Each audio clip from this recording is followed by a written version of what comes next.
could be in real trouble here. His Chelsea debut might be ending prematurely, and he's off.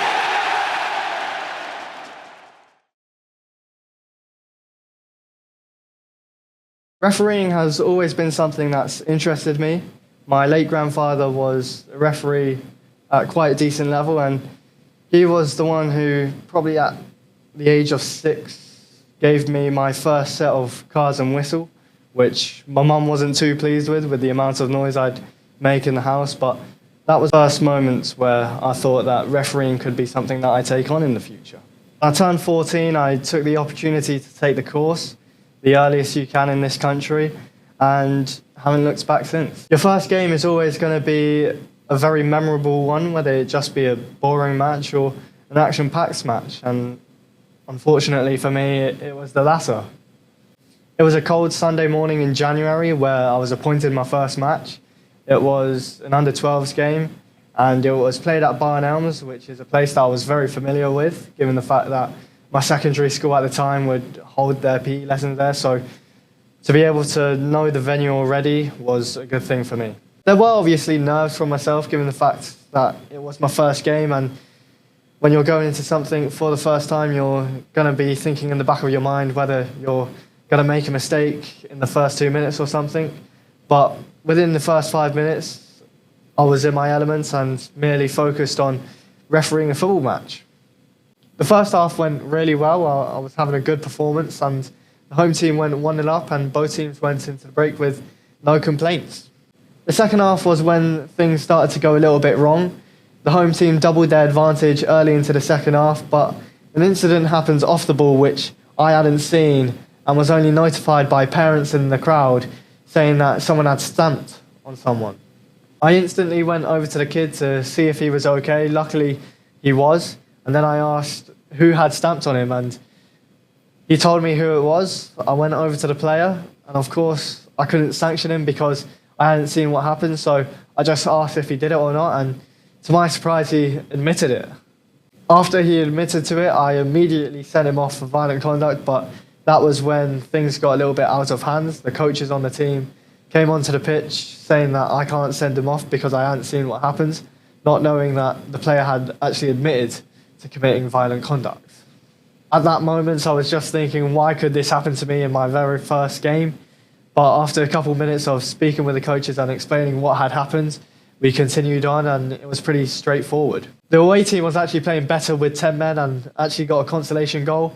Nothing much happened between the consolation goal and the full-time whistle, and there was no complaints from either side about any of the events throughout the match after I explained everything to the coaches. But it was an experience that I'm never going to forget. Throughout the years, I've certainly improved as a referee, but it's also helped me improve as a person. That personal development has been really successful.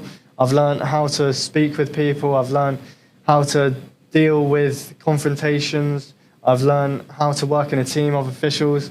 It's been really beneficial to be able to referee. At the start of the 24-25 season, I made the decision to make the step up to open age football, which was a little bit terrifying, but I knew it was something that I'd have to do eventually, and if I want to make it to the top leagues, I might as well do it at the earliest opportunity to give myself the best shot. It's a very big cliche amongst referees, but I genuinely referee because I love football. I've grown up with football the entirety of my life, and I've always wanted a career in football. I was born with cerebral palsy, which massively affected my legs, so a playing career was instantly ruled out, but refereeing offered a different avenue for me, and I'm just so thankful that I've been able to take it and that it's something that I'm doing now.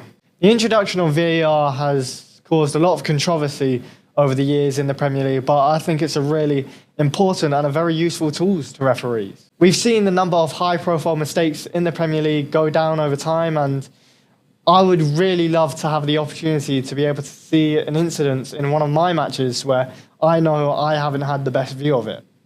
I think the really interesting debate is whether it affects the atmosphere within stadiums, and For me, I personally disagree with it. I think, if anything, it adds to the drama. We've seen goals like James Tarkowski's Merseyside derby leveller, where the crowd goes mental at Goodison Park, even with the long VAR check, and then just that relief when the goal is confirmed by VAR.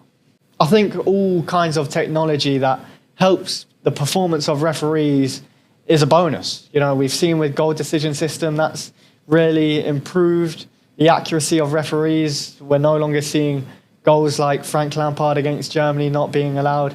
And even technology like Ref6 on my watch can help me improve as a referee. I can see the number of sprints I'm doing, how much distance I'm covering, and looking at the areas where I need to improve as a referee to help me become a better referee. It doesn't happen often where you have a game that is very straightforward, and unfortunately there has been times this season where I have been on the side of abuse. I was the assistant referee when a coming together between two players happens in the opposite corner from myself on the pitch, and it was the second time it happened, so the referee was going to call both players in and book them both for adopting an aggressive attitude. But before he could even get his card out, one of the players threatened death on both the referee and the opponent. So of course he was immediately sent off for offensive, insulting and abusive language.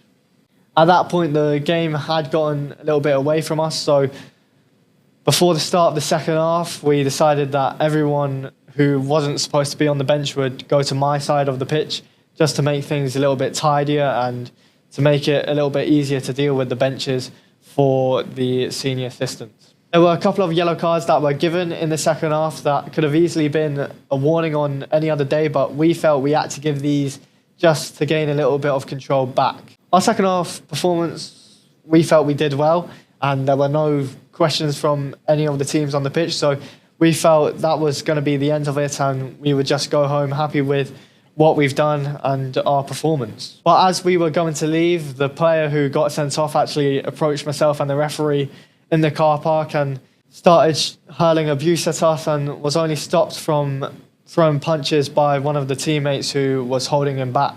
Me and the referee decided to run back inside to the complex and actually be locked away in the reception area, where we only left until we felt it was safe to leave, and knowing that he had left the premises. It was a really scary experience for me and the referee, as it was our first time ever dealing with this kind of situation, and we didn't know what to do. The matter ended up being reported and the case ended up being proven. The player got a 6-month suspension from football, which in my opinion isn't enough. You know, we may well possibly go there next season and see that player again and fear for our safety again. I think the abuse of referees is only going to get higher with the rise in social media. It's stemming from the Premier League, and the Premier League referees can count themselves a little bit fortunate in the sense that they've got a high level of security with them, whereas us on a match day at Sunday League, we're sometimes just on our own. You know, we don't even have assistant referees sometimes. We've only got access to support groups as soon as we've got home, and by that time it may be too late. Moments of abuse and dissent, it seems like it's not worth it in the moments, but it's definitely worth it when you think of how much we can be rewarded in terms of having the luxury of being appointed to cup finals. I myself was appointed to 2 cup finals this year, one with the league that I'm associated with and 1 county cup, which is an amazing achievement. I didn't know what to expect because I hadn't been appointed to a cup final before, so when I got the email that I had been appointed to a cup final, I was just extremely proud. Being someone with cerebral palsy and someone who, when I was born, being told by the doctors that there was a chance that I'd never walk in my life or talk in my life, to be able to sit here and say that I've been appointed to 2 cup finals, it's an unbelievable feeling. Matchday -1 is all about being mentally prepared and mentally ready for the match, especially for someone like me who was doing it for the very first time. And in the build-up to the match, you've got to make sure you've got all your kit prepared, whether that be the tools for a referee, even if you're the assistant referee, just in case the worst comes to the worst and the referee gets injured, or even the fourth official gets injured, and you have to take over the duties of a referee. I myself packed both this season's and last season's training kit because it's always better if all the referees look the same and it just looks better presentation-wise. And presentation for us as referees is key because it gives off the impression to both sets of teams that we're here to do our job and we're here to respect the magnitude of the fixture that is a cup final. Same reason as to why we turn up well in advance of kickoff. In this case, it was an hour and a half, just to be able to have the rundown of how the day is going to work and be able to get to know our teammates who I hadn't worked with before, apart from the fourth official on the day. I was the assistant referee on the day. Sam Rose was the referee and Harry Jacobs was the other assistant referee. And we actually made history by being the youngest ever officiating trio to referee a Middlesex Men's Cup final, which is again another achievement that I'm extremely proud of. The game itself went really well. At no point did the game get away from us. Of course, there were moments that were a little bit feisty with it being a cup final. There was one tackle in the first half where, from my viewing, there were certainly grounds for serious foul play, but Sam, the referee, was much closer to the action and there was no appeals for a red card, so a yellow card definitely seemed sensible in that moment.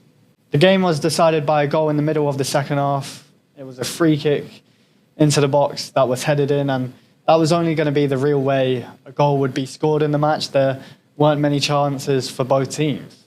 When we were going up to receive our medals, it was a proud moment for me because we knew that as a team we had performed really well, and I knew individually that I had had a really good season. So to cap it off with a medal was really pleasing, and hopefully it's the first of many.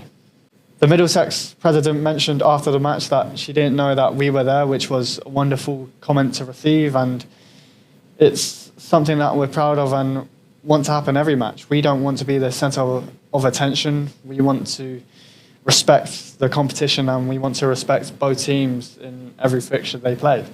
Having officiated a cup final, I think the next goal for me is to be in the centre for one of those and maybe officiating the FA Cup sooner or later, with the overall goal reaching the top, which is the Premier League.